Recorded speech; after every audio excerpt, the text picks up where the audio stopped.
Bonjour Monsieur Koulibaly, Bonjour, pouvez-vous vous présenter en quelques mots? je suis Koulibaly Baba Mohamed. Je suis le président de l'association d'aide pour le maintien de l'équilibre social à Amès, qui est enregistrée au niveau de la préfecture des Alpes-Maritimes à Nice. Pouvez-vous nous en dire plus sur votre association? Notre association est une association caritative qui essaie de venir en aide aux personnes les plus démunies, que ce soit dans le domaine de la santé ou alimentaire ou sur plusieurs autres terrains. On essaie de faire de notre mieux pour aider ceux qui sont dans les besoins. Quels sont les principaux projets que vous avez accomplis alors aujourd'hui? Jusque-là, les projets qu'on a accomplis, déjà en Europe ici, on partait en Italie, à la frontière.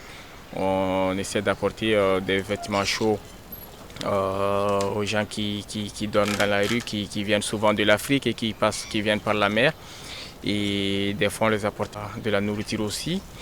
Et sur le plan sanitaire, on a envoyé des couveuses au Mali.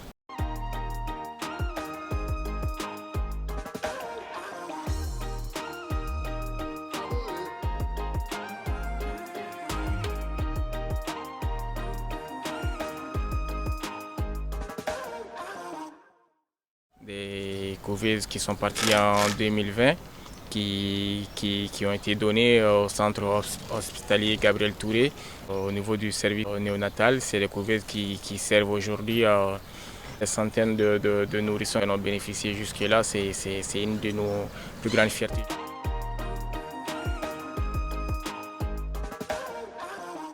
Est-ce que ça vous est déjà arrivé de chercher des partenaires sur Monaco? Parce que pour certains, Monaco c'est le luxe, l'opulence et tout ce qui va avec.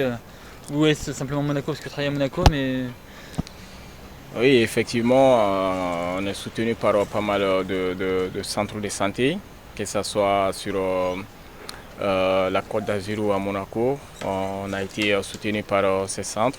Et je profite de l'occasion pour remercier toutes ces structures qui nous soutiennent et qui croient en nous. je rebondis sur ce que vous venez de dire, Monsieur Koulibaly. Ouais. J'imagine que tout ce que vous avez fait, ça a un coût.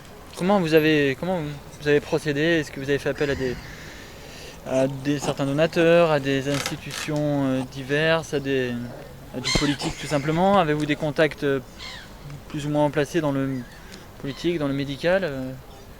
C'est vrai que tout ce qu'on fait jusqu'ici a un coût et très souvent on essaie de réunir les sommes nécessaires entre nous, hein. Je parle des membres de l'association. Mais par contre, si on a des projets qui demandent une certaine somme, notamment je fais allusion aux couveuses, pour les envoyer, c'était pas évident parce que ça demandait quand même un certain financement qui était assez important. On a eu la chance d'être appuyé par le ministère de la Santé du Mali.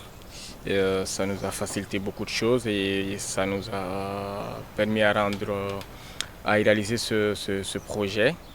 Et sinon, au-delà de ça, quand on a des activités qu'on essaie de mener ici, on cotise entre nous, on essaie de faire le nécessaire pour apporter notre soutien à ceux qui sont dans le besoin.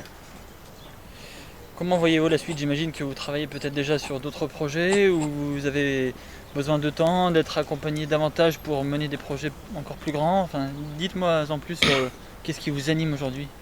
Effectivement, on travaille sur d'autres projets. Là, on a pas mal de matériel médical, on a des déambulateurs.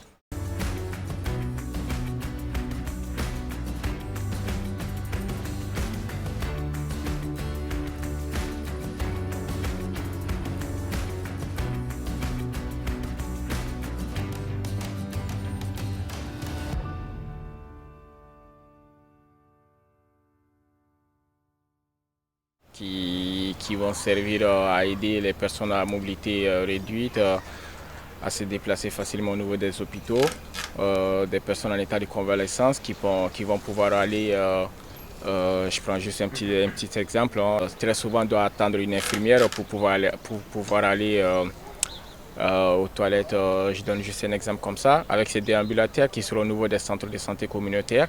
Cette personne, ce patient se verra attribuer cette déambulateur et avec laquelle elle peut se déplacer en toute dignité pour aller aux toilettes et revenir sans pour autant aussi immobiliser ou déscolariser une petite fille qui restera au chevet de son grand-père pour l'aider à faire des petits déplacements au niveau des hôpitaux quand ils sont en période d'hospitalisation. Également, on a des pousse-seringues et des pompes à nutrition.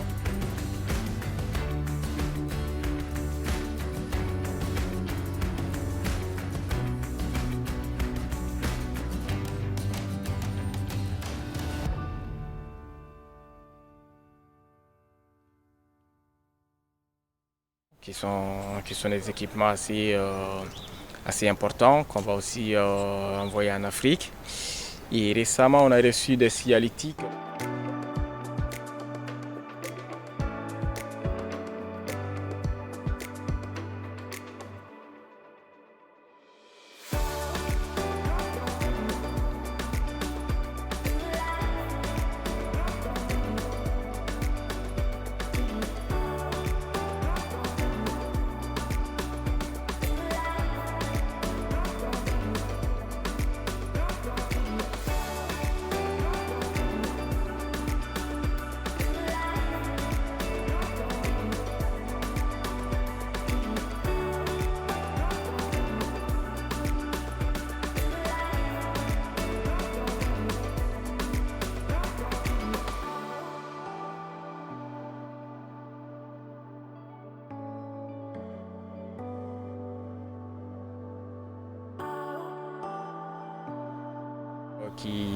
Qui sont pour des blocs opératoires, des Cialytiques coupoles LED, qui sont assez énormes, assez volumineux et qui sont très efficaces. Ces équipements-là, on entend les envoyer très prochainement si les conditions sanitaires les permettent et également si les conditions financières sont réunies.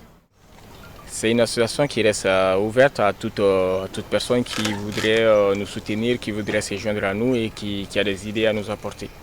Afin de terminer cette interview, je vais vous proposer de jouer à un petit jeu, le jeu du oui ou non.